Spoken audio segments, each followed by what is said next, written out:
Hi guys, thanks for joining us. Unfortunately, Cumbria Action Headquarters has a flat roof and it's about 1 billion degrees in the office, so I've decided to do an outside broadcast today. It's all very modern. Anyway, today we've got something a little bit different. I'm sure many of you are aware of a gentleman called Bill Trotter. Bill's was a local resident who went into Cumberland Infirmary for a fairly standard, what would be described as quite a mundane reason for treatment. And Bill never went home. In fact, whilst Bill was in hospital, he was subjected to some truly shocking care, if you dare call it that, treatment. Actually, I would say it was more borderline torture, what he went through.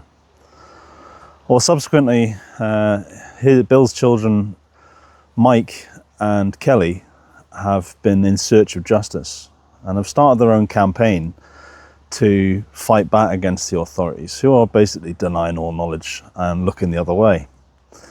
Well, I sat down with Mike and Kelly. The interview is quite long, but it's full of detail and it explains their story, what happened to Bill, what's happened since, and now that it's almost 2 years to the day that their father Bill is in cold storage awaiting burial, it's time to tell this story again, get all this information out there, get behind the family and stand with them, and hopefully we can bring them the justice that they need, for the closure they need, so that their family can grieve properly and move on. This is no way to treat a citizen, no way to treat a gentleman, no, or anybody.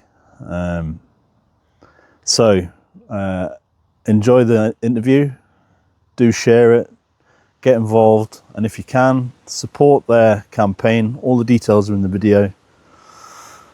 And hopefully we can do some good for Bill and the Trotter family. All right, enjoy, thanks. Thanks for joining us.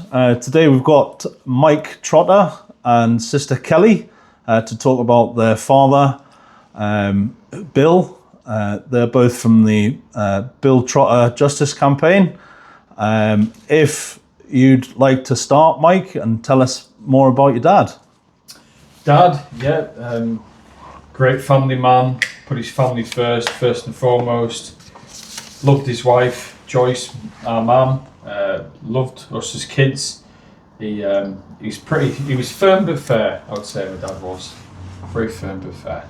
Kelly, do you want to tell us about your dad? Madman. Madman. Why did you say that? Always a joker. Yeah. And he was a good laugh, yeah. Loved his grandkids. Uh-huh. He just loved family time, liked to spend time with mum, going out, meals. He was a foodie. Probably a bit like myself, to be fair, but yeah, he was just a lovely man. He kept himself to himself. Business is business, but outside of work, he was just an amazing dad. I couldn't have asked for any more. Well, he looks like a lovely guy. I've been looking over your photos as I've been looking at your case, but yeah. Okay, well, he sounds like a lovely man, but something horrendous happened to your dad, Bill. Can you describe to us what actually happened and how it all began? So, my dad, silly beggar that he was, he stumped his toes at home, and he went to the doctor, and he was getting looked at occasionally back and forwards, but they were getting a bit worse. And one of the nurses actually said, "I'm going to refer you to Carlisle Hospital." So I'm just going to refer to some notes. Of course. I forget the date. So he went on originally the 8th of May, and he was until the 13th of May. Just don't want everything to be factual, that's all. So he went in after stumping his toes, and they said that you don't have, looks like sufficient blood flow running from the top of your leg down to your toes. So we're going to perform an angioplasty, and the angioplasty is just not a stent, but it's like a balloon, widens the arteries. so it'd improve the blood flow. And in there, they also said that you should have maybe, was it one bit of paper, it says 1 to 2 toes, the other one says 2 to 3 toes, amputation, and the or a transmetatarsal, which is half the foot, to go away. And he signed the consent forms. Now, when he signed them, a day later after the angioplasty, he was complaining of vomiting and shaking, but then they just discharged him on the 13th of May. Now, the things that kind of spark me, and obviously people would say, well, why did you not know? Well, you don't know until you get the paperwork, is my dad's inflammatory markers called CRPs, short for. He was 57 when he went in. They rose to 81. They rose to 141. Then when he was discharged, they were at 152. So his white blood count as well had increased to 12.7, showing it was to me, when looking back now, it was conditioning wasn't being stable, it wasn't decreasing, it was worsening, but he was discharged far too much earlier than we all family believe. He had the 1 week's course of oral antibiotics. Once they were finished, he progressively got unwell. He started feeling sick, he started to shake, he stopped eating. He got to a point where he was in a local pub in Carlisle having some tea, and he broke down in tears and says, I'm in so much pain. A grown man to be broke down in tears, especially my dad, was quite a big thing. So I got him readmitted on the 26th of May, and his infection markers now at this point were, I think it was about 217. That's his CRP markers were 217. They put it down that he had cellulitis. That was in A&E. They then kept him in, and he was taken up into a ward. We were then told that the infection was basically, it was uncontrollable. It spread to his foot, and he would need a below the knee amputation. Me and Michael asked to speak to the surgeon, because we know by having some kind of surgery like that is very, very life-changing. And the way that my dad was, I don't know if he'd have been able to cope or not. But we insisted, is there something else that could be done? Definitely not. It has to be that, or your dad goes home with some more antibiotics, but he might not survive. My dad just wanted the pain to go away. He just said it was to the point where he was touching it and it was just in so much pain, his shin. So we had the operation on the 2nd of June. We were obviously panicking, thinking in case he wouldn't pull through, and he did. And after about half an hour to an hour after surgery, we all went to see him, and what a massive difference in a bloke. And he was happy, he was free of pain. We thought, fantastic. So he was then taken into another ward. He was taken into this ward, everything was fine, it was healed, he had like a bun round it, and it was the 8th of June that I seen a difference in my dad, and I said, what's the matter? And he says, I feel sick. Now, I only know my dad was a bit of a difference because me and my mum had been out shopping, and he always whinged how much we bought on handbags and shoes. And this particular day, he wasn't bothered. Now, right. To me, that's off. That's odd. It's out of character. It's definitely out of character. And my mum had made him Sunday dinners, and he just didn't want it because he wasn't eating really the food in there because it's not the best. But I insisted a scan. So they'd done a scan of his abdomen, and when the scan results came back, I was told that it was all clear. There's nothing untoward. Everything's fine. So then from the 8th all the way up to the 13th, he decreased eating even more.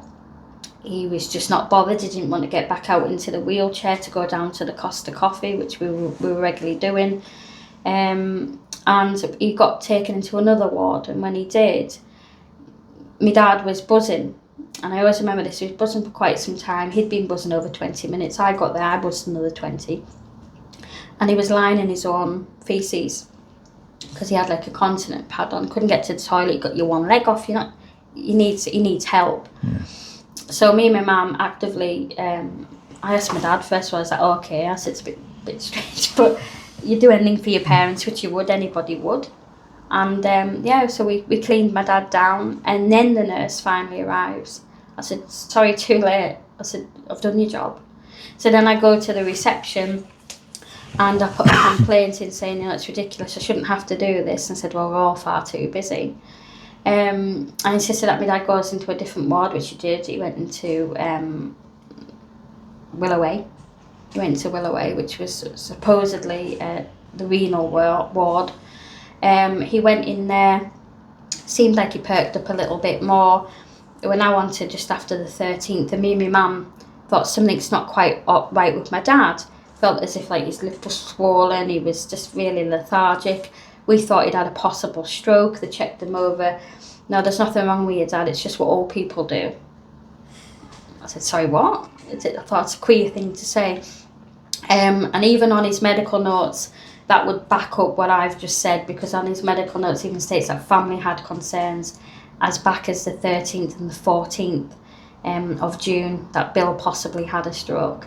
Nothing was done. So it was Father's Day. We were all there round as a family. He was not bothered with the grandchildren, which was very, very out of character. Again, we brought him a Father's Day dinner in. He wasn't bothered, and I stayed longer because he was having issues with his peritoneal dialysis machine, which is like a little small machine hooked up to his bed, and the alarms kept going off. Now, when I stopped even longer, my dad says, oh, what's that noise? I said, it's nothing, Dad, there's nothing going on. The shooting. I said, what do you mean the shooting? I said, where do you think you are? He says, I'm in Lancaster Hospital, in a basement, there's a shootout, take cover. What? I said, who was round your bed? He says, well, it was you, there was Michael, and who else? And he didn't know. So I got the doctor to come. She'd done like a physical exam of him. He failed that. He took him down for just a normal abdomen scan, because the one on the 8th was a pelvis and abdomen. And the normal abdomen scan come back that he had a significantly distended bladder. Now, when it was all questioned, it turns out that scan on the 8th was something wrong. And it's in asterisks, alert, alert, alert. Significant findings, significantly distended bladder, to the point where the words are far too complex and technical for us to kind of pronounce, but it's urine backing up into his kidneys and pushing up his chest cavity. So that's obviously, and he was feeling full. That's the whole why he felt full, he felt sick, he couldn't be bothered.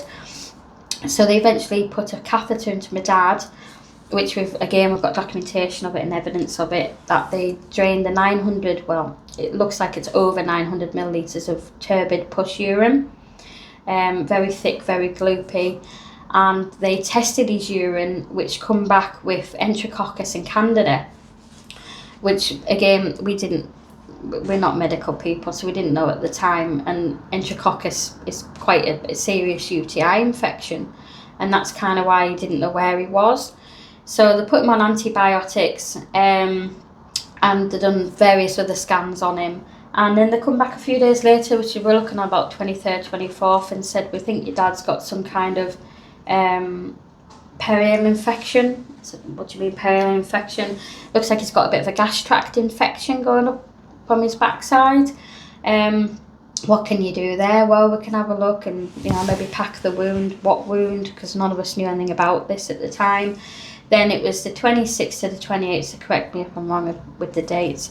There was the head of vascular, the surgeon, the renal consultants, and another doctor all came round the bed with the ward manager. Stated that, sorry, there's nothing much more we can do. It's end of life for your dad. Sorry, what? And my dad turned around and says to the surgeon who amputated his leg, he says, I put my trust in you. He says, and you failed me. And I always remember he looked at me and Michael, he went, get me the hell out of here now. So we did. We were ringing private ambulance services. We asked Carlisle if we could go to Newcastle. They refused us. We said, we'll do what we can to get our own ambulance. We just couldn't get we couldn't get anybody. We requested, can we bring our own private care in? So can we maybe draft in our own nurses, our own costs, not asking anybody else to pay for it? They weren't prepared to do that. They offered us then to put him in his own room, which now we're on the back end of June, and they tried him on an antibiotic called clindamycin. Clindamycin. tried him on antibiotic called clindamycin, and within 24 hours, there was a dramatic change in my dad. And my dad said to me, he says, can you roll us over? So we rolled him over, and he says, what's that on my backside? So we pulled the continent pad down, and the hole that my dad had was this big. Shocking. And the wounds either side, which now they call anal fissures, were like, they called it a kissing moisture, were like the length of my finger either side. We weren't told as a family, like at all, and it was only because we rolled. My dad didn't even know, Right. at all about it. So he started to improve on this medication called clindamycin. We thought, great, yep, his infection markers were coming down. So it just finally felt like he was improving. We felt like he was improving, but they kept saying he's still end of life. He would have to have surgery. They're not prepared to do it because of his age. I said, well, can we not try some different things? I was speaking to people in America. I was looking at things online. Some kind of like a Botox thing. There was injections. There was all sorts that we were just trying to do what we could. Pack the wound, flush the wound. No, they're not prepared to do it. So then, jumping forward, he just stopped eating as much. A couple of hypos he'd had, not too significant. He wasn't being monitored properly. We were actively feeding him, and what we found is my dad wasn't really like holding the knife and fork and the cup and things properly. So we thought that was a bit odd. Again, you never think anything of it until now when you've read the notes. You got to be realistic and look that if somebody's had 16 days of toxins inside the body, what's that going to do to them? That should be a major point has there there. Been any testing for any? Your dad went 16 days with a full bladder. It was because the last time he urinated, when now we're having a look on the notes, was the it was the day before, the 1st of June. Which shows he actively urinated. It says PUT, patient using toilet. Now the reason why they didn't bother the backside to check is because they just put dialysis and scored it on the input and output fluid balance charts. They just presumed. And he did actively urinate. On other notes it does state he did. So you can't pick and choose. He urinates one day and not the next day. And his body was just accumulating and nobody had bothered to even check. So 16 days. Because the last time was the 1st, operation on the 2nd of June. And they said this had a minimal effect. So then they decided to change his medication, which I will still say it, that he had some adverse reaction to it because he was struggling to breathe. And we also walked in one day, his stump was really, really shiny. A nurse had put the wound care gel for my dad's backside onto his new amputated stump, and the next day, because I've got again all pictures, the stitches had dissolved and his wound had opened up, and it was just left. It wasn't dressed, it was just left for more bacteria, more infection just to go in there and grow. This is shocking. We kept going for several calls. He's having a heart attack. This is it. End of life. Get there. My dad had a mask on his face. He was going, get it off. He was just agitated because we kept shoving a mask on his face. Right. He didn't want the mask there. And he was perfectly fine. He was perfectly fine. To us, I feel like we were getting our dad back. Now, looking back on the blood work, he got to one point, the CRP inflammatory markers, he got to 254. That's really, you should be no more than 5. Right. 0 to 5 is someone healthy, 5 to 15 is like a mild infection. My dad was 254, coming up to the hundreds in sepsis territory. Yeah. Days before he died, he got down to 60. But he wasn't getting any better. So from 254 to 60, the blood work to us and the way he was reacting to the medication speaks for itself. Now, he then was supposed to have a 4-hourly monitor for his blood sugars. He was given insulin, again, correct me with the times, but around about 9 o'clock. He was given it 9:15, 9 o'clock, and normally I would have been there, but I was so tired. I let my brother go that evening. and they gave him insulin, which was long-lasting insulin called Lantus, which they'd already previously stopped on my dad's medication because he didn't warrant it, he wasn't actively eating, and his blood sugars were ranging between 4.6 and 9, and the hospital's own range on their own paperwork states it's 4 to 11. Now before they gave my dad insulin, he was 8.3. Okay. So therefore I didn't require it. No. That's just common sense, really. You don't require it, you're not really eating, actively eating, so it's going to lower itself through the night anyways. But they gave him the insulin. And the insulin even says on the incident report that's been raised, it was given against the recommendations of the diabetes team. I get there in the morning about 7:30, 8:15. Deputy ward manager comes up. I says, my dad okay? He's had a bit of an episode. What kind of episode has he had? He's had a bit of a hypo. Right. He's just sleeping it off. I rushed through about 4 or 5 of them at the foot of my dad's bed, and he's fast asleep. Mm-hmm. So I'm going, Dad, can you wake? Come on, Dad, wake up. And he's not stirring. So I knew, someone told me, push down on like a nail bed. Yes. It's like after it gives a bit like, touches the nerves. Mm-hmm. And my dad woke up and he was good, but his eyes woke for seconds and his mouth widened and he went, ah! I went, sorry, Dad. I thought, oh God, he's okay then. He's responding to that. Right. And I said, his eyes responding to light. But then we get to 5 o'clock in the evening, and the nail bed pressure started to decrease. The reacting to light started to decrease. Took him for a scan, asked what the brain scan was, come back perfectly clear. And my dad just lay there. Yes, they had the oxygen up his nose, but we just removed it. It wasn't doing any good, and he was just actively breathing on his own. Right.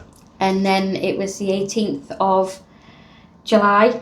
And it was, I always remember the time, it was 2:19 in the morning, and we all knocked the lights off at 5 past, and we said, good night, Dad, love you, and all of a sudden the alarms, the beepings just went, his heart just stopped. Oh dear. And Michael, I pressed for the buzzer, they all come running in, stood at the foot of the bed, and Michael doing CPR, because they themselves instructed a do not resuscitate against my mum's wishes, my dad's wishes, and mine and Michael's wishes. They said it would be futile.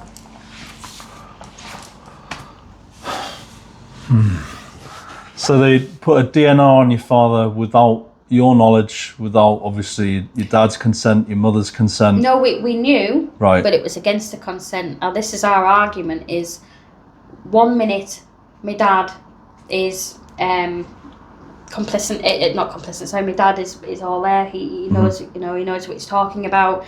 The next thing is, oh well, it's cruel to keep your dad should be on end of life because he's shouting, I want to die. So you can't just pick and choose when you think that he's all sound of mind, and when he's not. From what you've described to me, it seems like there's just a catalogue of errors ranging from the minor to the extremely serious. Yeah. Is that how you describe the care that your father received? I wouldn't even call it care. Right. Okay.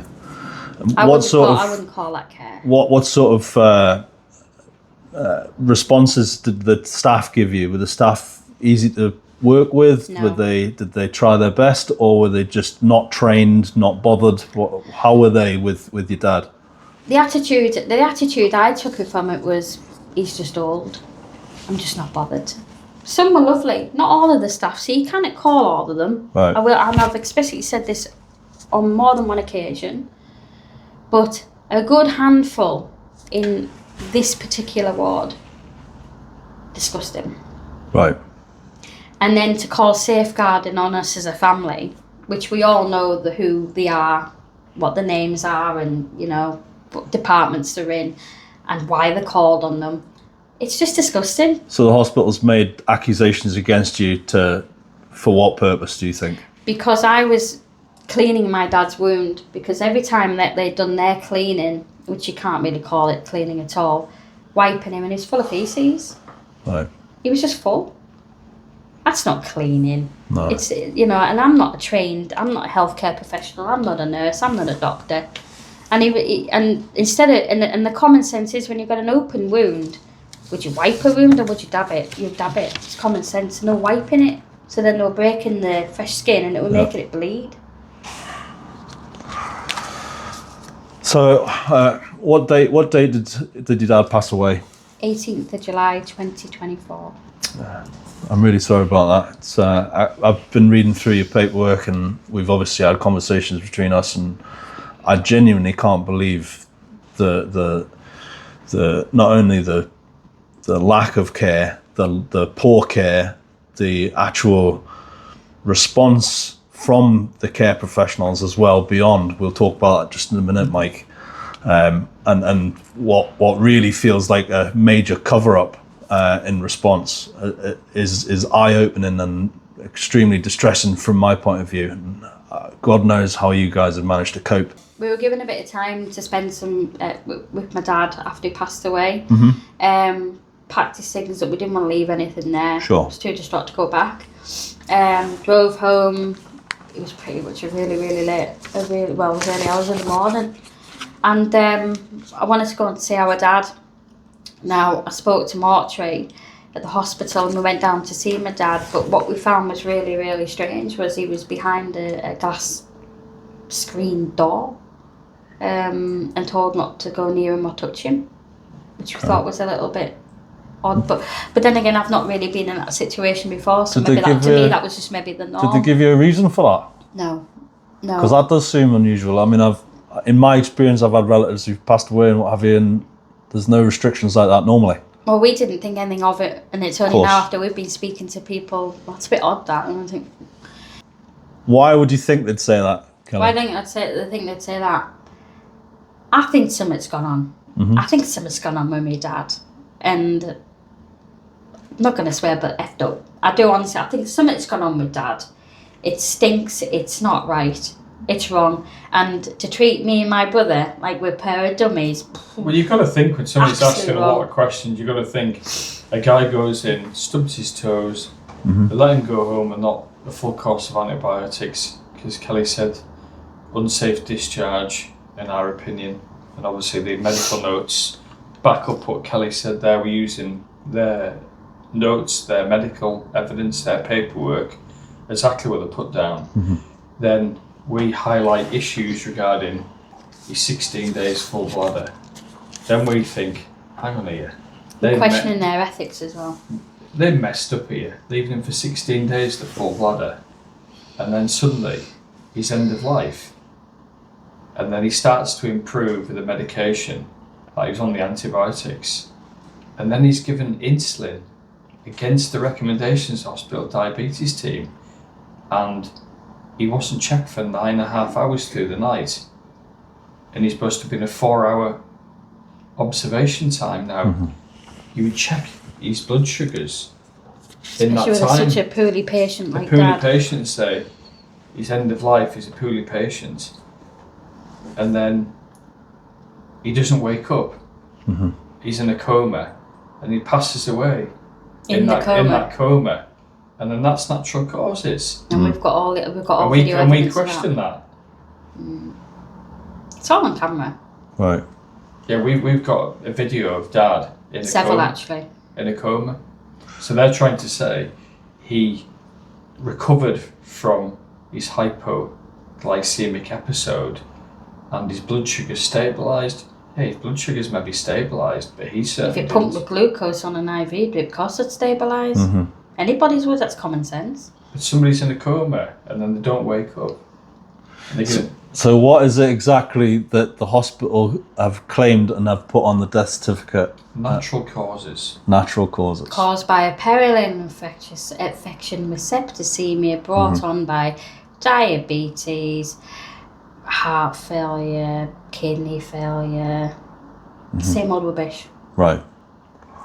And however, you've been through the mill with this coroner's report, etc., etc.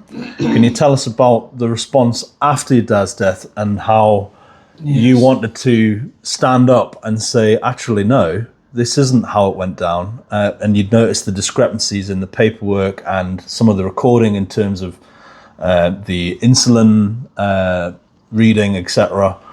Can you describe the the days after your dad had passed away and the response that you had towards the care, the hospital and the trust. Yeah, well, basically straight away we highlighted to the medical examiner and Cumbria police that my dad was given insulin against the recommendations of the diabetes team, which put him into a medically induced coma that he didn't wake up from.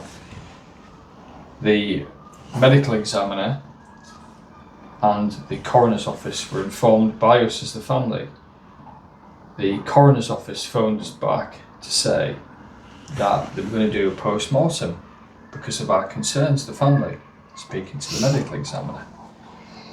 We then say, we're seriously concerned about what's gone on here. So,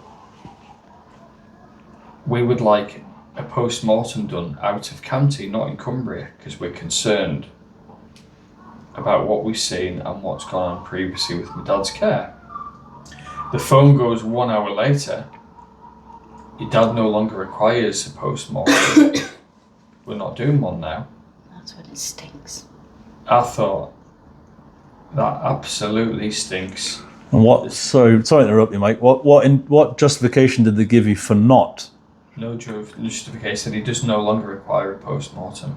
Right. And I thought, why? Yeah. Because we want it out of county and possibly another hospital or trust are going to look into it. So they said you can organise your own post-mortem. So that's what we did. Mm-hmm. Got him over to Newcastle. The pathologist there was willing to do it. Home office pathologist, but as a private post-mortem because it wasn't authorised by the coroner. We get dad over there. We get a post-mortem done roughly 10 days, 11 days? Yeah, it's about that. Yeah, about 10, 11 days. After his death, we asked for toxicology and a brain report. The full brain to be removed. Yeah. He says that he's got notes from the family, and we presume as being a pathologist, you would get all the medical notes. The pathologist comes up with a similar cause of death to Carlisle, doesn't find any trace of the insulin, doesn't have any effect on him whatsoever. Puts the wrong figures down. Yeah, puts the wrong figures down of the insulin at 2.3. Dad was actually 1.2, but the reporting threshold was 2.2. To the National Diabetes Input Safety Audit, NHS England. He left out 16 days full bladder. Oh, that was left entirely off the Out the report, yeah. coroner's report. Wow. The post-mortem. Then Post-mortem, sorry. left out the report, we found after seeking special advice, the right lung, Kelly, isn't it, lobe? Yeah, it's Right. either filled with fluid or collapsed, Collapsed.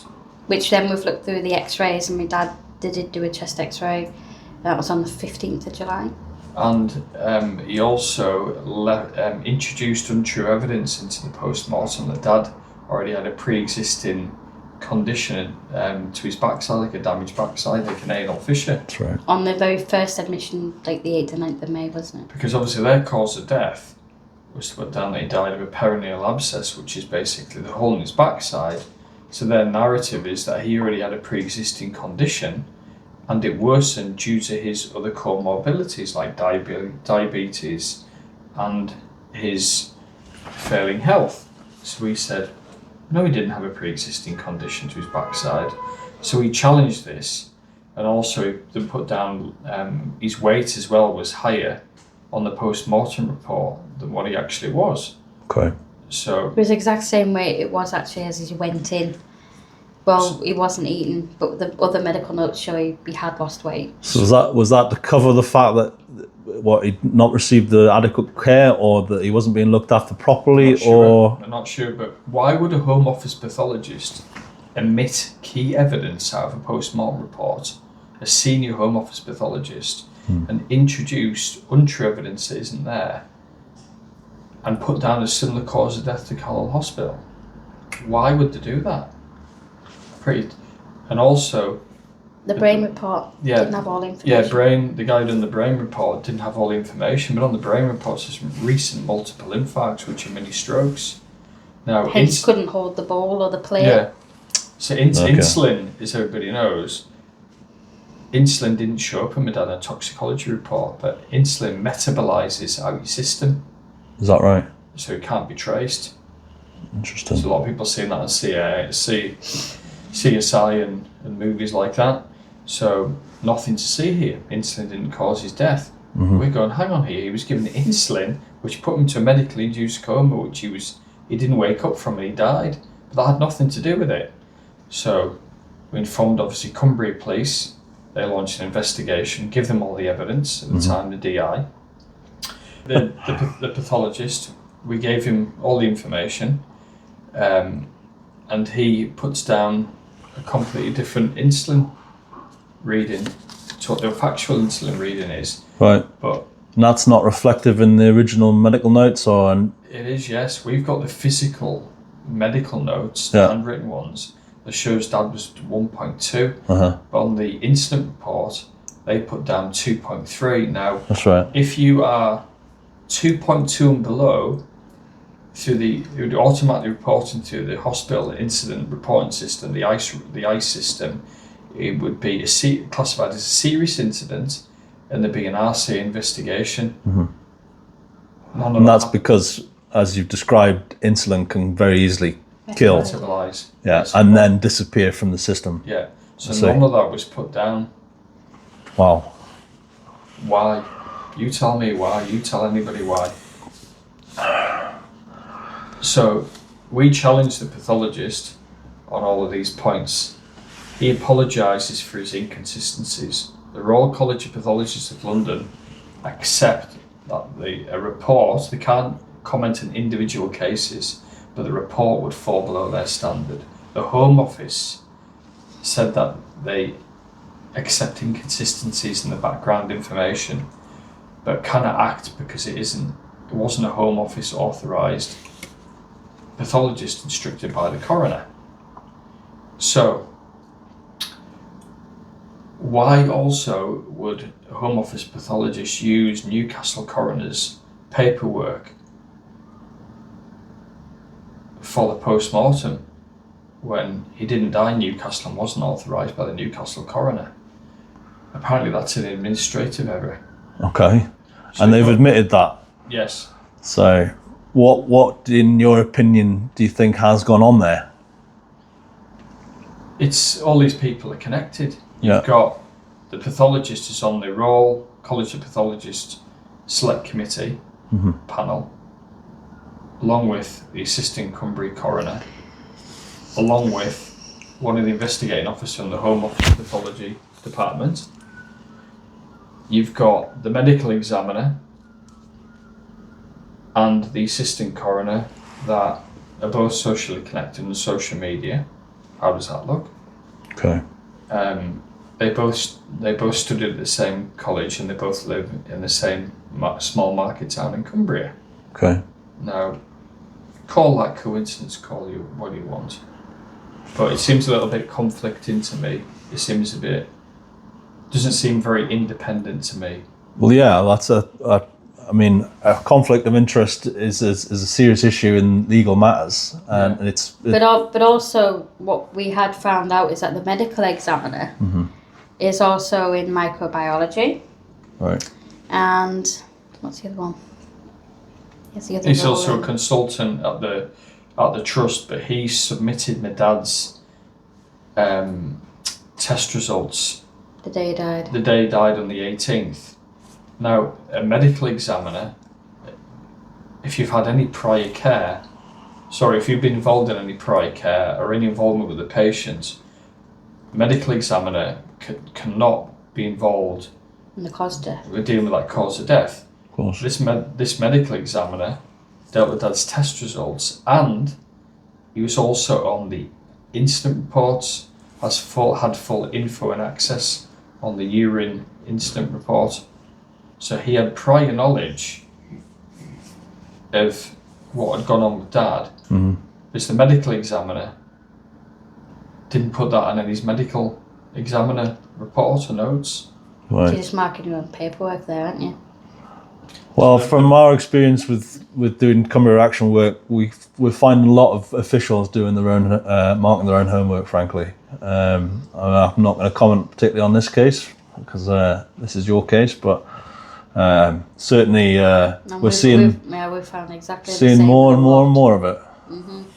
We have. It's disturbing, actually.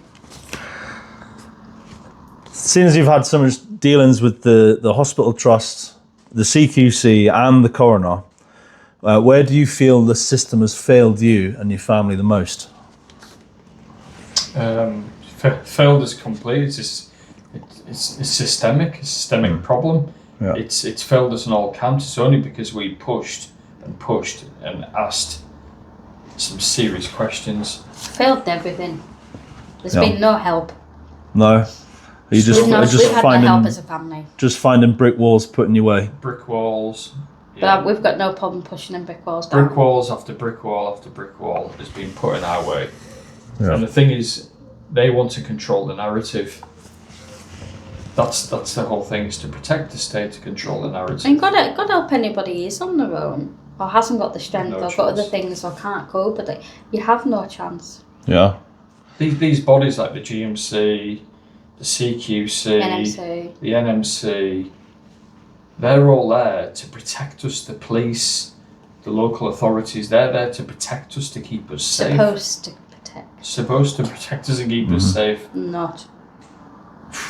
It's There's no protection. I'm not going to put words in your mouth, but do you feel that they've closed ranks? 100%. Yeah. Yeah.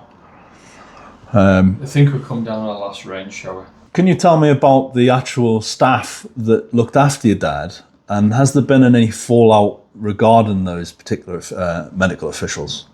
The 4 doctors directly involved in my dad's care, the 2 renal consultants, the doctor that authorised the insulin, and the one removed his leg, have left the trust shortly after he died and the UK.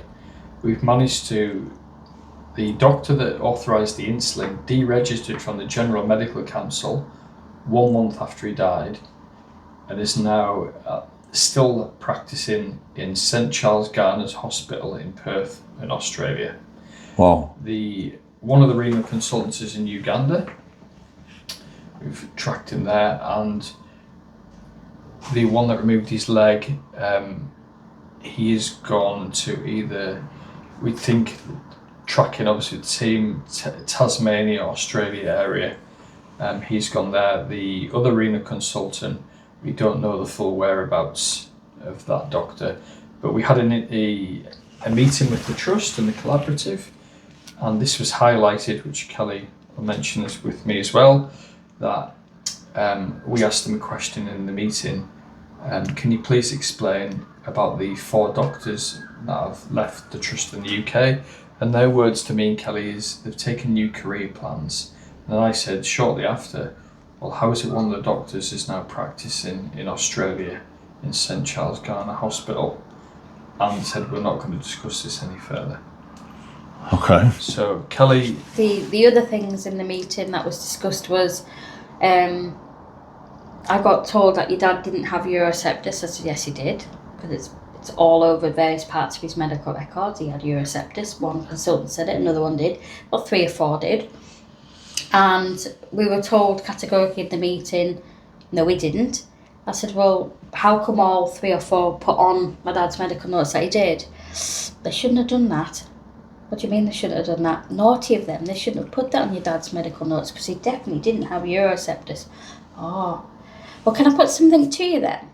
Because one of them who did was the one who took my dad's leg off. So if he's wrong about the urosepsis, because he's not been wrong about taking my dad's leg off. Yeah. Well, I didn't really get an answer from that one. What a shock. Yeah, then they said that basically leaving dad with 16 days full bladder had minimal effect. So I said to the vascular surgeon in the meeting, I'm pretty fit. You remove my leg and leave me with 16 days with a full bladder. That's absolutely fine. He goes, no, I'll be struck off. I said, what about my dad's case? He said, oh, that's different. And how so? Yeah, exactly. How is it different? That's a good answer. I mean, doesn't it look suspicious? Call anybody or whatever you want to say, but the 4 doctors directly involved in his care leave the trust in the UK, and the one that authorised the insulin deregisters. In fact, it was weeks after you put the complaint in. and then leaves. So they've all just melted away and don't have to face any scrutiny whatsoever. No. And the General Medical Council can't pursue or do anything because that doctor's deregistered. And That's the problem. And I'll say it all along. That's what needs to change when you said that does. Too many people, the trust takes the flak and the fall for it. And guess what? The trust then has to take the fall or the blame or the payout, whatever you want to call it. And that individual who's done the wronging of either hurting somebody or sadly death, they're still working. These doctors have taken an oath. But particularly the shocking part that they've now fled the country and are now presumably misdiagnosing and harming patients in Australia. It should be the individual that's made accountable, and the trust should stop hiding behind the trust. Yeah. No wonder people don't trust the NHS because at the end of the day, what a weird name for it. Yeah, they're covering everybody. If you actually got rid of the wrongings in the first place, you'd have a bit more faith. What about patient safety where that doctor's gone to? Yes. What about that hospital in Australia? Yeah. No, that's exactly what I mean. Is these poor patients. Exactly in your situation, you think that you've got your either yourself or your loved ones in good care, good hands. That's why we contacted in the hands of medical professionals who know what they're doing. And the more we've looked at your case here, and the more you've described to us, it seems like it's completely amateurish. Amateurish would be good. This seems very, very far beyond or below amateurish. All of these people with these decisions. Fair enough, the one authorised the insulin isn't there, but the one administered the insulin still works there. Yeah, the nurse that gave the insulin, we've asked the trust, we want them to identify out of these two nurses the information we've supplied. Which one it is. Which one is it? Now, they need to give that because it's serious governance. That nurse has been handling a serious lethal drug that has got to be controlled. Now, if they haven't double check the doctor's notes, because you're telling me what a nurse doesn't double check everything. Here we go. Can you give this insulin, please? Not a problem. Boom. No, you wouldn't. It should not be a double checking and going over it and take a blood sugar just before you do it. Well, did he? I've got 8.3. Yeah, what are the results before we administer this drug? Yeah. What are the results? Is it even necessary? But it did. It was 8.3. So it didn't require it. So therefore that nurse should return and says, hang on a minute, we stay at 4 and 11. This guy's 8.3. Boom, let's go through the paper. He's not actively eating. He's got septicemia. He's very, very poorly. Let's give him some insulin, eh? And that nurse is looking after him. Why didn't he check his blood sugar levels over the 9.5 period hour? When he was supposed to look at... It's a failure alone. That's just a failure as well. Why would you not check that? But you're right to take his observations, his heart rate, his oxygen. And apparently he was having sips of water, but you didn't recheck his blood sugar. It doesn't stack up to me. No, a lot of it doesn't seem to, does it? And again, that's not our hearsay. It's fact. That's all paperwork. The timings, or you want to see the chronology we have, it's just that we've got loads. Cross the T's and dot the I's. And I've spent days, weeks, hours, and I still go through it and I still find more. Good. And there still is more to be disclosed. The longer it's gone on, the worse it's got. The more that's been furnished. Well, as we said, you have like instant reports, don't you? And we had a sneaky feeling something wasn't right with some of the instant reports that get raised. And one in particular was like the urine retention one, which by the way was raised like days after when we disclosed it, and so it was late. But we said something's a bit stinky, so we asked for the audit trails of like who's gone in, kind of has it been amended, etc., opened and closed. And we have it. And one of them... So what you mean by audit trails? Audit trails is what like shows you... Who's logged into the case and has any changes been made to the file? Etc. So metadata and keystrokes. So we have... well, they call them the audit trails, but we have the urine retention one, right? So the actual urine retention one was raised... Let me get the correct date. I don't want to tell you in porkies. I like to be open and transparent. Which is far more than the NHS Trust or the police or the CQC. Yeah. Well, it tells you a million things, isn't it? There's the trust has been put into a recovery programme by the previous health minister. Mm-hmm. What does that tell you? It speaks for itself. So this incident report, even though the actual incident date was the 8th of June when he had the intention, it was ignored, was finally raised and reported on the 25th of June. All right? So remember that date, 25th of June. Now we have an audit trail here that the incident form was back open on the 24th of July, and then it was updated again on the 24th of July.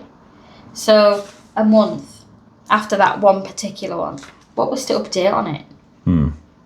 This is after my dad, because he died, because it was the 18th. So kind of what was really getting updated on that? So they'd gone back to an old file and amended and updated it after your father had passed away. Incident. Correct. What was updated? So this is another thing we want to ask. What was updated? So that was the urinary retention. And they're not being forthcoming with this information, I take it. What a shock, eh? What a shocker. So then we have the insulin audit trail. Now, this was an episode that happened to my dad. He was given it on the 16th, found on the 17th, died on the 18th. And we have here updated incidents on the 11th of September. So, again, months after the fact. Yeah. They've logged in again to amend and update or change previous data. It just says updated incident.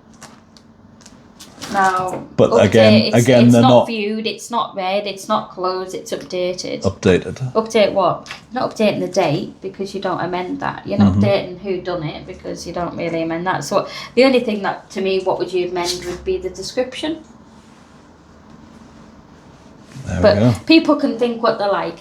Are we conspiracy theorists? No, I don't think we are. Well, the thing with conspiracy theorists on conspiracy theories is it's only a matter of time until the truth always come out. You are true. You and are found I've said this, and we've said this multiple times.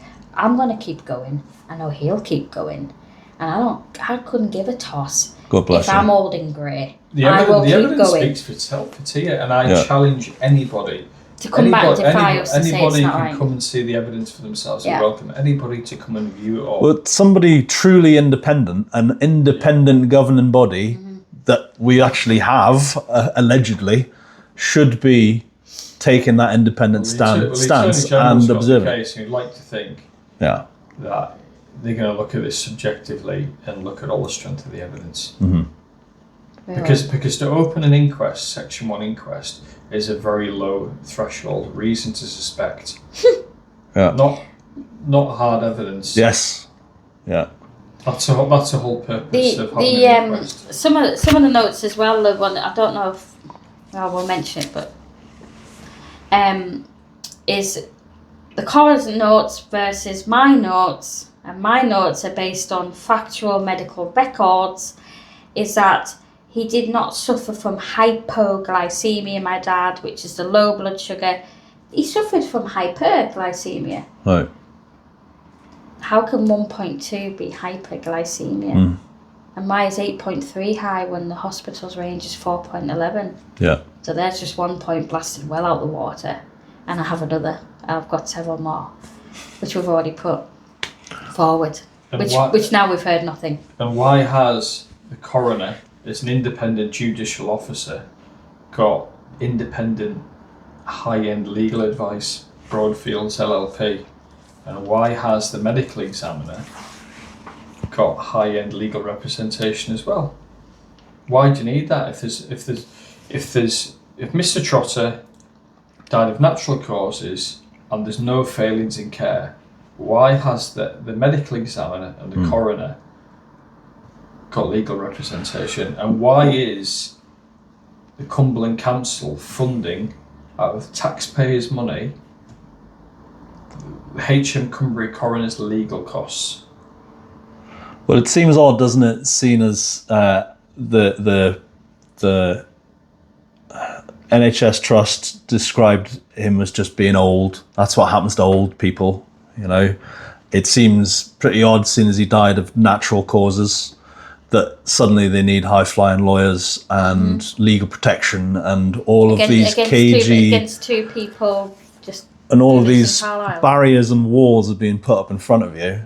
If it's so simple and such a sort of easy case, natural causes, happens every day, then what's the issue? Why are they dragging their feet? Why are they making life so difficult for you? Yeah. That's what we want to know. Exactly, as well. We don't need to say it, because anyone with a common sense, you'd put the dots together. Yeah. And obviously, as we know, in the recent Press and News and Star, the leaked email to the press regarding Claire Liddell, the monitoring officer, legal officer, that is duty and responsibility for the funds to the Cumbria Coroner's office, and obviously her duty is he's the chief legal officer. That's right. Now, why, when I'm asking for my personal information, SARS and FOIs, and regarding my dad's case and my personal information, they won't release it? We haven't got it. They've since February, January, February, they haven't released any of my information that I'm legally entitled to and I've asked for, and I've followed the correct process. They've ignored it. Right. It's been passed on to the ICO, so God knows how long that's going to take. So Paul Calvert's working with us, the CID, ex-Northumberland Police CID, whistleblower, who exposed the North East Ambulance case. Paul got freedom of information requests back that showed that significant cost just in 1 month of taxpayers' money used to fund the coroner's legal 8604 fees, 8604 to Broadfields. I highlighted this to Claire Liddell, and who's the monitoring officer, and other members of the council, and where is my personal information that I'm legally entitled to and I've requested many times. We don't get any replies to that. They then circulate an internal email to all the council members, locally and members. Is that the email that we looked at earlier on, the one regarding yourself? Yes, yeah. Right. To basically, if any of the council members feel threatened, report me to the designated police officer, Cumbria Police, and call 999 if you feel threatened. Now, have you ever threatened anybody during this case? Anybody. Have you ever done anything, any aggression or? All contacts been through email. I've been very professional. Yeah. Spoke to my local councillor who's been very supportive. I've asked all reasonable questions. Transparency's not come back. Now, why would they do that?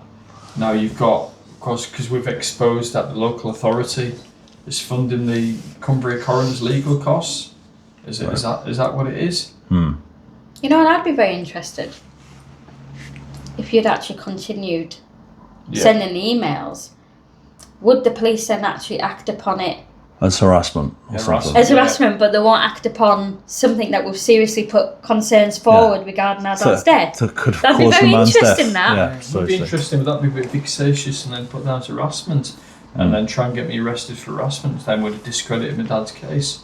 That seems to be quite a common. I'm not going to say that's what they're doing here, but it seems to be quite a common theme that this legislation, harassment, alarm and distress, which is so subjective and open to interpretation, it shouldn't really be on paper as a law, is used to discredit people. But here's quite an important thing that I highlighted to Cumbria Police's legal team, is that they've got enough resources to have a dedicated officer to receive emails from council members and take the time to look to build a bit of a case, but they haven't got the resources to come and interview a single witness in a state death. Is that not a little bit? That's what I was trying to say. Yeah, it's a bit odd.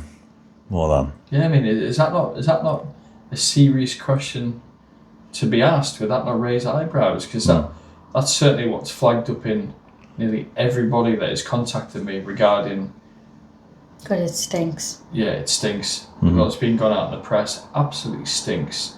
Yeah. And the thing is, they've been caught out. They've been caught out this time around, and the council have done a complaint to the council. They've exceeded the time frame on that, which they've apologised for. Only when it was gone to stage 2 complaint. I want to know who's investigating this, an independent officer that's totally independent of Claire Liddell. So the council isn't marking their own homework. And guess what? They can't seem to answer a straightforward question. Weird. Email without a name. Just the email department. without a name, yeah. Really? Yeah. Really? Just the department. Why can't any of these Because people nobody answer appears to want to put their name to anything. No. Why? If it's so cut and dry, such an easy case, and you're just a pair of nutters who are coming up with troublemaking ideas. I've got nothing else better to do. And then why don't they just show it to the world then? Yeah. Exactly. If it's that easy, that simple, then why not just get rid of you guys by disproving your lies? Yeah. Yeah? It would be easy if they've got all the information. They've done review after review. They've done reviews of reviews. Let's not forget. Well, you would do, wouldn't you? Because at the end of the day, there's so much publicity that we've had over it. Yeah. You know, and this isn't just, it's hit Carlisle. It's like down the other end of the country, and even in America and further We've had afield. people It's contact hitting. us from all over the world. Well, I Australia. hope there's people in Australia seeing this, knowing that there's rejected and struck off doctors now treating their people. It's not good. But how is it if you're a medical professional or a doctor or nurse that's in a position of trust, you do something wrong, you don't seem to be accountable. No. I mean, what happens if someone put that accusation about we've done that to our dad? We'd done it. Yes. Would the police be on our door, or would they just dismiss it, or do the review of the review? Speak to the medical authorities about it. Yeah. No, they wouldn't. You'd be in handcuffs. They'd knock my door down and drag me in and arrest me. Yeah.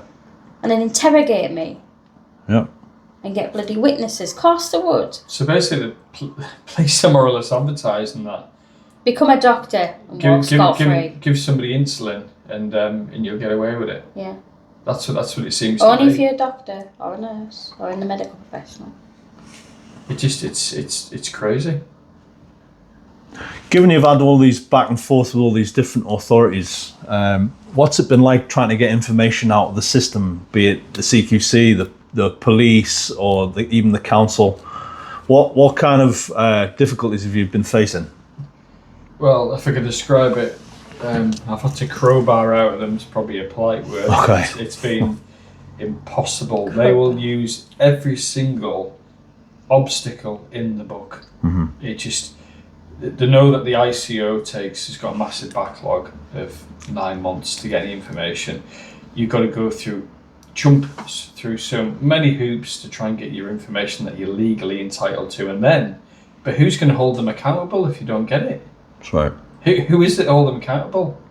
You know what I mean? They're a law to themselves. I just feel like we're bloody doing all what other people should be doing. We shouldn't have to have done all this. Yeah, I mean, it's an absolute joke. It's a criminal offence to withhold information, but the ICO won't do it because it's another governing body.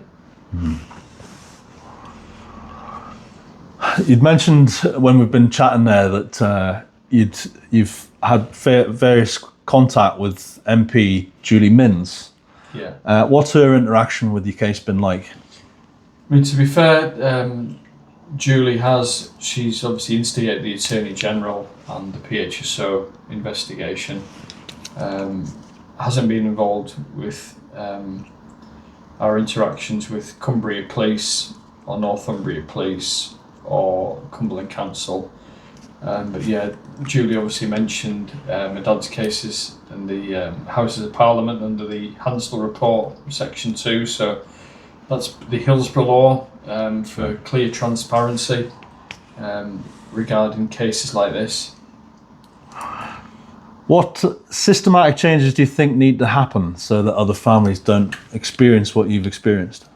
There needs to be an independent body with some serious clout that is not going to be afraid, that's going to go in and obtain all the information, audit trails, paperwork, because these things just take forever to obtain.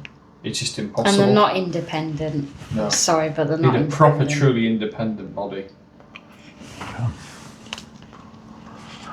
Is there any specific document or pieces of data that the authorities are withholding from you actively that you are trying to achieve and get a hold of? Well, If it won't prejudice your case, yeah, of course. The police investigation, Cumbria Police have done a full review of my dad's case, and they won't release that.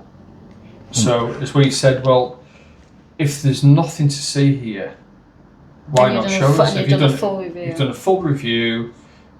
So they won't release the results of that review at all? No, of the investigation. They won't show us or share any information with us. What they've done, who they've spoken to, Yeah. nothing. As I said to them, I said, well, can I please see it? Show me then, where's your evidence? Where's your evidence that you've done this report? Please show me. So where's your evidence that you've interviewed a witness? Because we've not been interviewed, the family or our witnesses that we put forward have not been contacted by Cumbria Police. Where's your specialist advice you've taken? Where is it, please? Can we see it? Where have you got all your information from? Who have you spoken to? Which departments have you taken advice? Who have you questioned? We've not been told any of this.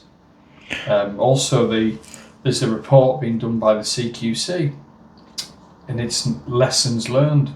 Department of Health and Social Care has informed us that there's been a report done. Let slip. Yeah, let slip by the CQC. CQC, we've repeatedly asked for this report to see it. Now, if there's lessons learned and none of this apparently contributed to my dad's death, he died of natural causes, there shouldn't be any problem showing us this report, should they? So it should be clear. Doesn't that contradict News and Star, who'd done the article in BBC? Yeah, so basically, has the CQC told a mistruth to the media that there has been a full, transparent and open investigation and there's been no failings in care? But the CQC have done a report Doing there's lessons learned. and there's lessons learned. That's not what they've told the media. Have they given you any justification for not releasing this information, both Cumbria Police and the CQC? No. Cumbria Police say it's because they've used under some sort of sections. Need to go into further detail, but basically we're not entitled to see those reports. Okay. But also the Department of Health and Social Care, I've emailed them, they haven't replied back as of yet. We've got Paul Calvert, who's working with us, who's the national whistleblower that's on Wikipedia. He's ex-Northumbria Police. He has been doing FOIs to the Department of Health and Social Care, and they won't release the report to him. The bed. Also, we've asked for, there's been a report done by the Yellow Card System and Medstrom, which is the bed supplier, for the broken bed frame for my dad's bed. That report hasn't been released and we're just getting stonewalled, and I've pushed that pretty hard. Also, the CQC won't release the report. They've ignored my emails, and I've just instigated a pre-action protocol last week regarding that, because what you could, the ICO are going to be 9 months before you're going to be able to obtain any information. That's going to be no good. No, wait another 9 months. We need that information now. But all of these organisations say they've done they're all open and transparent. Where is this open and transparent? I would love to see it. It's not transparent. They're not transparent. Well, in my experience, whenever you hear that phrase, you're about to be lied to. Yeah. You know. I mean, do they honestly think in this day and age people are dummies? Yeah. Because they treat you like a dummy.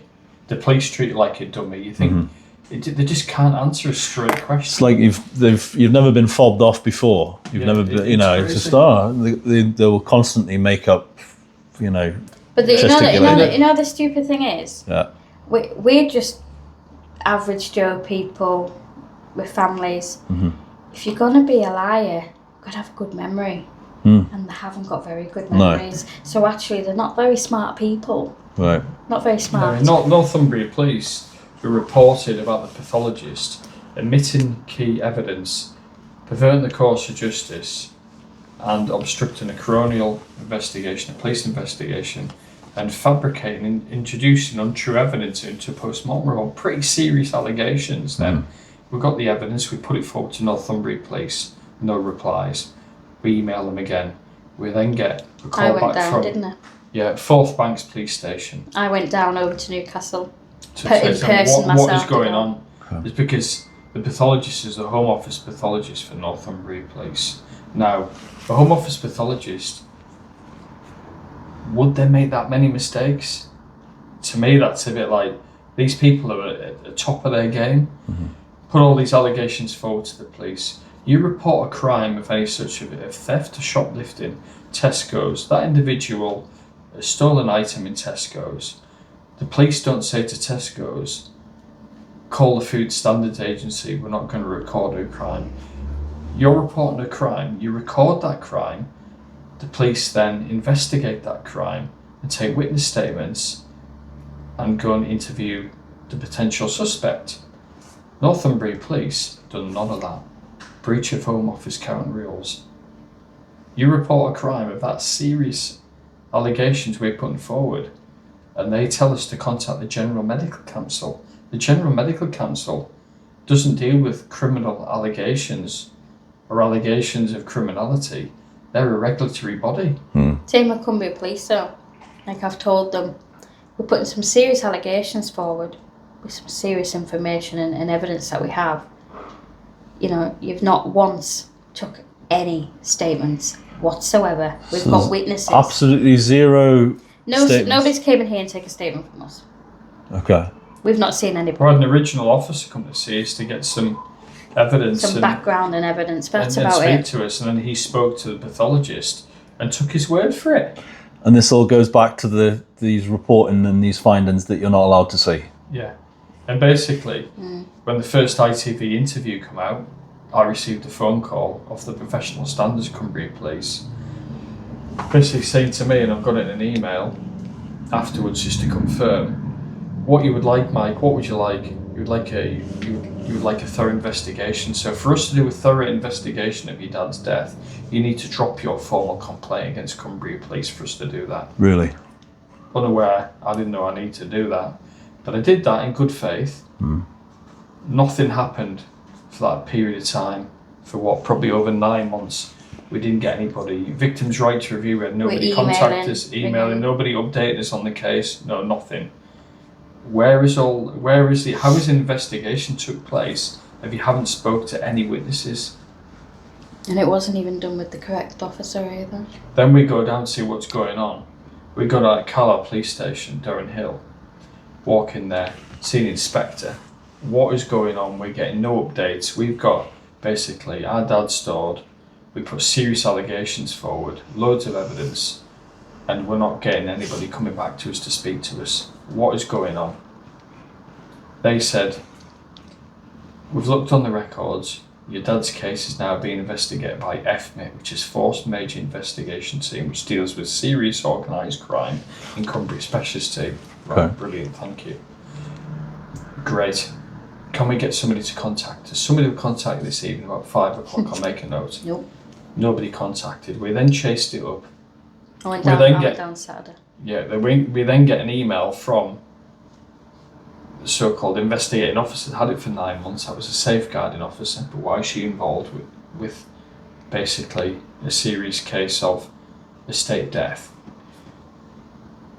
We get an email saying, you're under some misconception that FMIT are dealing with the case. I'm still dealing with it. We're under no misconception.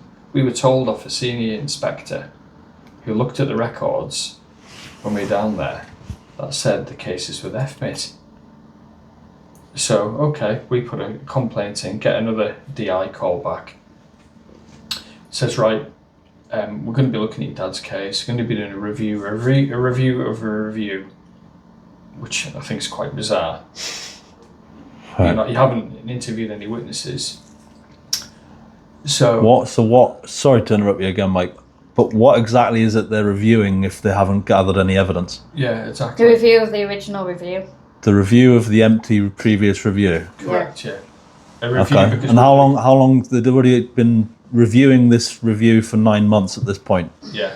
And, Okay. and over. So this review ran all the way up until January time, but we put some more evidence to come through, substantial evidence of what had gone on, that basically the hyperglycemic collapse had been misrecorded, and it now we pushed the trust and it got manually recorded retrospectively 14 months later to the correct reading of 1.2. So Dad now is recognised as a national hyperglycemic inpatient harm. So that's now registered as NHS England, the correct reading. Police still don't do anything about it.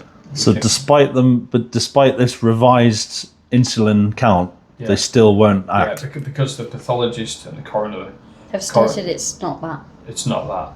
That wasn't the cause of death because they've recorded it as natural causes. Correct, yeah. So we asked them to say what special advice had taken. None. We then say to them that, are you aware of this Home Office pathologist? Yes, we know him. He's the Home Office pathologist for the North West and Cumbria Police.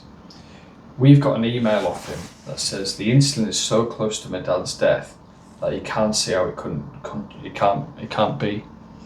So close to Bill's death, it doesn't see how it cannot be. Oh God. A contributing factor. Yeah, very close. Okay. The coroner, Cumbria coroner, is basically put in an email to our team to say she's consulted with this Home Office pathologist and he's supportive of the original post-mortem report.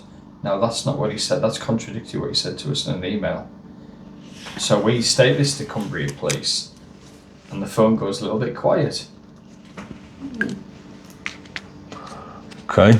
So then we keep pushing them for answers.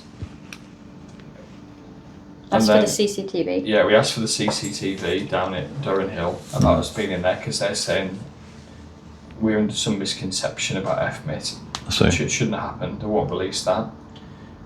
We then push for this report. We asked for the investigating officer who's dealing with it. I'd rather not say, that's what they told us, wouldn't tell us. But he's somebody that deals and works alongside FMIT. So again, it's contradictory information. They then come back when there was another media spurt. I think it was the BBC, come back in January to say that basically the review's been done and there's no evidence of criminality in your dad's case. It was actually quite rude, the email. Yeah, quite rude. You're unmanageable and I'm not dealing with you anymore. Yeah, one of the emails from the DMs, yeah. So basically it's quite, and I thought, wow. So after nearly a year and a half, more than that, the police haven't got the decency to come and speak to me and Kelly in person and run through their findings, and even speak to me and Kelly and we can run through our findings.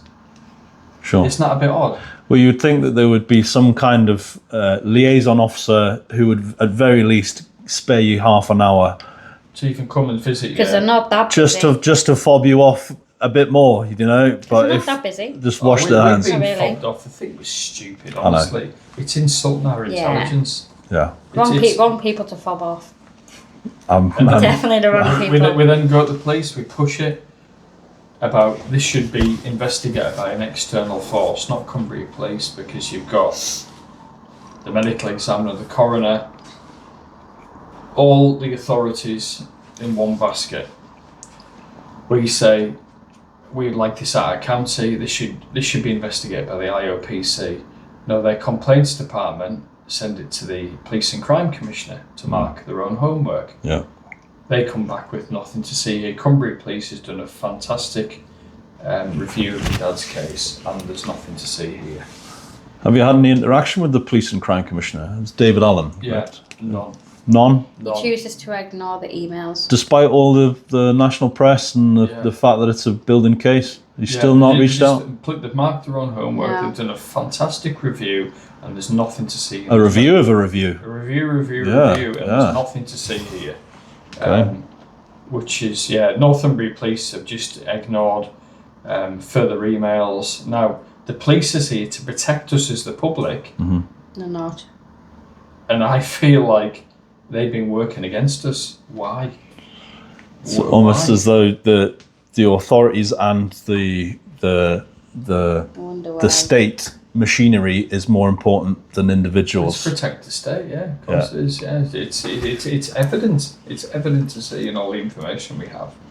It's absolutely. The information we've disgusting. got is not. It's just not because it's our opinion.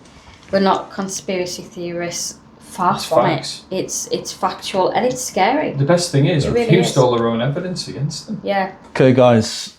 Obviously, deciding to keep your dad in cold storage for such a long time must be an incredibly difficult thing to do and live with. How do you carry that burden, and how has that affected your family's ability to grieve? I think we're glad that we've done it now, really. By what's coming out of the woodwork, it's been the right call because they rely upon that. You see that me and Kelly talked about it earlier today. That basically they prey on grieving families. You're soft, you're most vulnerable, and we've done the right thing by doing that because at the end of the day, we talked about it where our dad is. We've been brought up in a bit of a hard knock life that. He's dead. It ain't gonna bring him back. It ain't gonna bring him back what we do. He's gone. It doesn't matter if my dad. Even he would say it if he's in the ground, in the sea, in a fire, in a bin bag. He's gone. It doesn't matter. He He's told dead. us to do it. He's dead. Get them. Get Get them. Yeah. And we're gonna. At least gotta do that for him. Yeah. And not being funny that the life he gave us, we owe it to him. It's the least we can do. Yeah. The thing is that this will be our grieving process because leaving this. It would eat Trotter, us alive. It would eat us if we just accepted it. I don't. Yeah. People go, oh, bury your dad, lay him to rest. It's cruel He's what dead. you're doing in his garden. It ain't cruel to him, it's cruel to us because people are trying to pull the bloody wool over our eyes and take us for muppets. Yeah. You know, I'm not that's, taking it. honestly, these people think we're stupid. Yeah. They're the fools. Keep digging. They're just digging a deeper hole for themselves. Yeah. It's And just it's just getting making it worse. more easier for us. It's just getting worse because the more people now are coming forward to see me and Kelly. 3 million views in these videos. We've got people from all over the UK contact us. We've got specialists. We've got families. We've got hundreds of families that contacted us. Great. We're going to have more meetings going on. We've actually had. We're inundated with it. Yeah, I haven't do even it as got a back to full-time everybody. job. So on that, obviously you've got the campaign for justice for your dad, Yeah. but you've also started a group and are The call for evidence, yeah. bringing other people together, people who know about this case, but also may have cases of their own. Similarities, Yeah. Now, if there was another family who were going through something similar, would you have any advice for them? Definitely get in contact with us because we could show you different avenues that you could go down, the routes. Give them heads up of the challenges and the brick walls that they're going to face. And the other thing is, it would be good for them probably to talk to us, to just to tell them what we've gone through and just to give them the general advice, really, because people do need it. I think probably the biggest bit of advice I give anybody, if you're concerned about what's happened to your loved one and they pass away, and you're suspicious about what's happened, do not accept that cause of death. Challenge that cause of death. You're entitled to it as a family, grieving family. The medical examiner regulations are put in place to protect grieving families. They're supposed to be open and transparent. Ask all the questions. If you don't feel like your loved ones died of that, they put down, they want to give you that cause of death, challenge that cause of death. Yeah, you got that right. You got that right to do so, and that's what we did. And I'm thankful we did. It's difficult because people are caught up in all the grief and the loss. Of course. But then again, you've got to think you've got to live for that for the rest of your life, knowing that potentially something could have happened. Not to say it has happened, but if you got that a gut feeling that something's not right, It generally isn't. In our case, we had a horrible gut feeling. And we knew it when he was alive. Like I said, I'll go back to that safeguarding thing. That's the bit that up here with me sparked. I thought, why would you? It's just odd. Then you start sitting back and you're like looking to turn the tables, isn't it? It's classic. You could just see it, and it was unfolding. And I thought, what's the best form of defence attack? Mm-hmm. Yeah. As it happens, it backfired on them. Massively backfired on them, because none of it got instigated. Mm-hmm. Yes, it's not the first time. They tried to call safeguarding a few times, and it got dismissed. Then more must have come forward, pushed for it, and he did. That's when he rocked up and he held the meeting at the foot of my dad's bed when he was in a coma.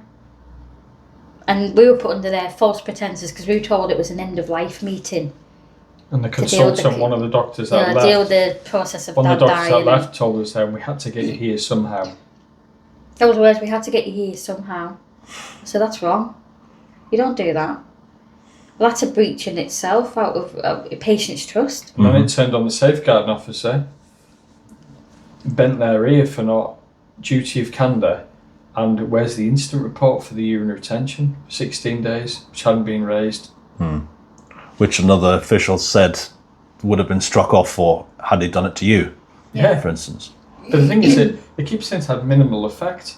I challenge anybody, any of these doctors that say to me, it wouldn't have any effect on you, it wouldn't kill you. Okay, I'll tell you what, we'll freeze your bottom half for some medication. Let's have a challenge then. Let's see.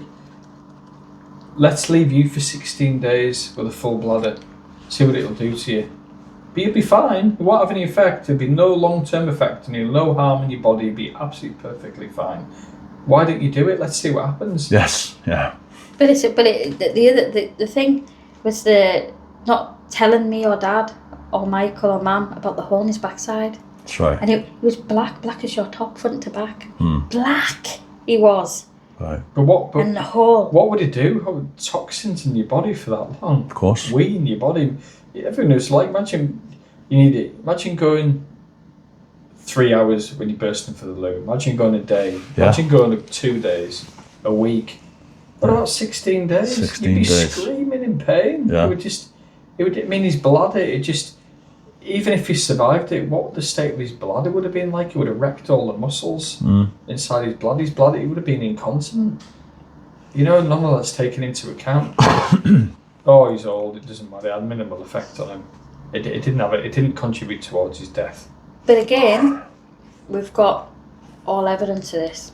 Right. Photographic as well, with my dad's consent. Dad's consent. And the hospital took them themselves. So we've got all that. But as we said, if we could, not that we would, because it is so horrific, but imagine if we showed the public seeing that. Oh my God, we're not talking like a little pressure sort. It's huge. It's destroying. Like, I can imagine. My mum collapsed, didn't she? My mum fainted when she seen it. We're talking about. How can you treat a human being in this day and age, tortured him, in this country, so inhumanely? Yeah. Tortured him. Tortured. That's my words. I'll tell anybody that they tortured my dad. Well, in there. from an outside observer, I will agree that it seems like he was absolute squealing. torture. He was squealing, I want to die. You could hear him in the visit. We were in the visitors' room. Because they kept saying, this is before we knew, they kept saying, just need to change your dad. I went, right, okay. Can you just go down there, please? I thought, that's a bit odd, isn't it? Why?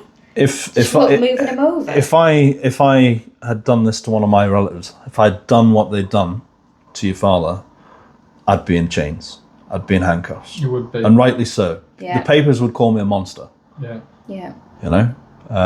But whereas this is all just being lost in paperwork and it's not this fault. Understaffed or underfunded.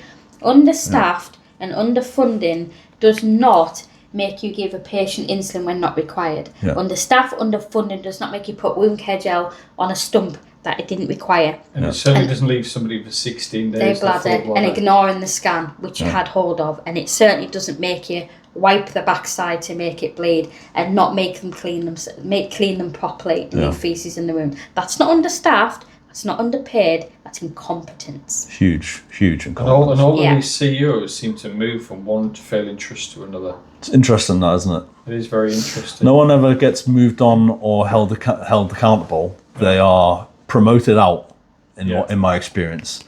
When somebody makes significant error, they, rather than bring them to justice or bring them to accountability, they just move them on and give them a bung in pay and give them a new job title. And it's all of these officials.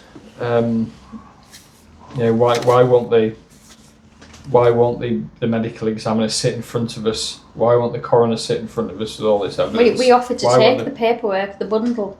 I had the bundles because we've made several copies of them, ready to go out the door. And I said to Michael, I'll go on up to the hospital, drop it off, just then they can see what we found. Mm-hmm. And Michael got a call. We're not going to accept anything from the Trotter family, basically, so don't even think about bringing medical examiners there for open and transparency to help bereaved families, not work against them. And there's the police as well. We offered to work with the police to go through all the paperwork and assist them. Help them understand it. No. Why? Just another brick wall. Yeah. We've offered to help, but like we said, all the stuff we've done, the only help we've had is from people you know outside of work, myself, you, some people I know, and some other people.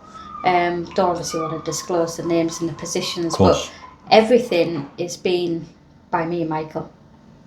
Medical bit mainly me, and everything else to do with relevant officials is Michael. Well, I'm really very impressed with how motivated you both are. Obviously, you're not going to give up. No. Obviously, you're going to keep fighting. I just think sometimes in life, they've just,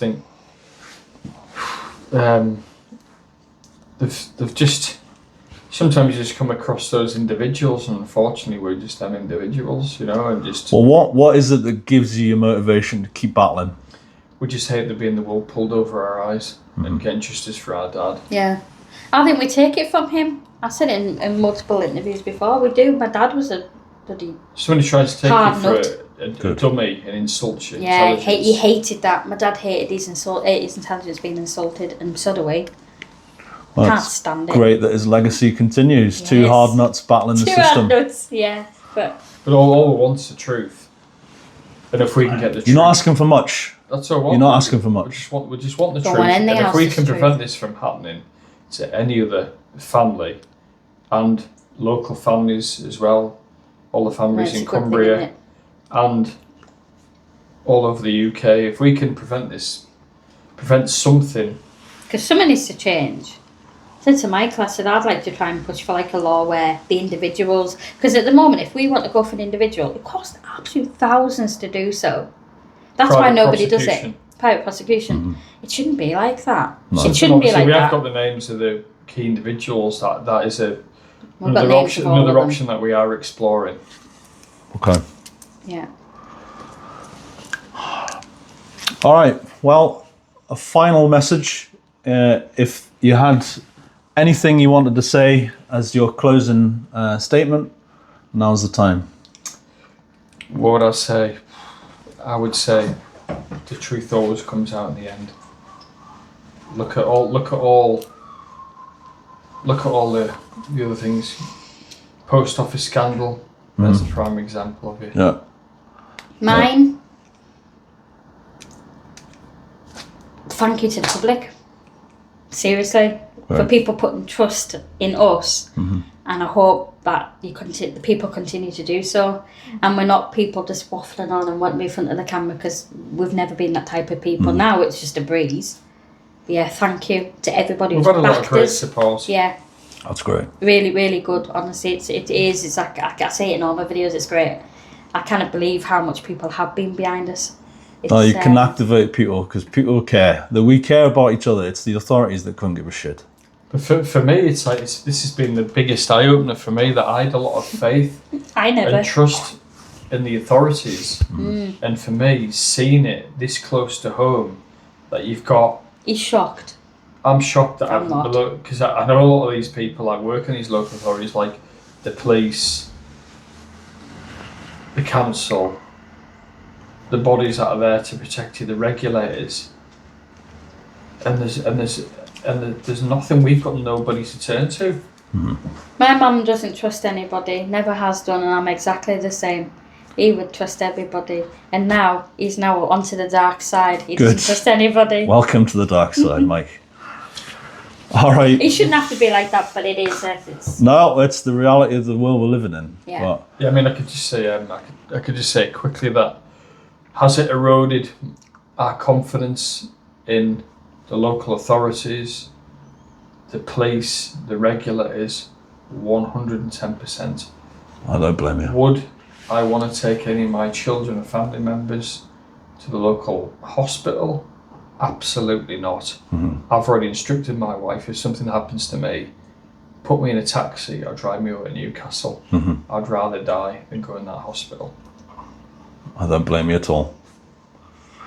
Mike, Kelly, thank you ever so much for talking to Cumbria Action. Thank you very much for having us. Appreciate it. We support your case and wish you both all the luck in the world fighting these bastards. And if there's anything else we or the people that support us can do, just let us know. Keep sharing my posts. Keep sharing our posts, folks. Get it out there. All right, Appreciate guys. it. Thank you. Thank you. you.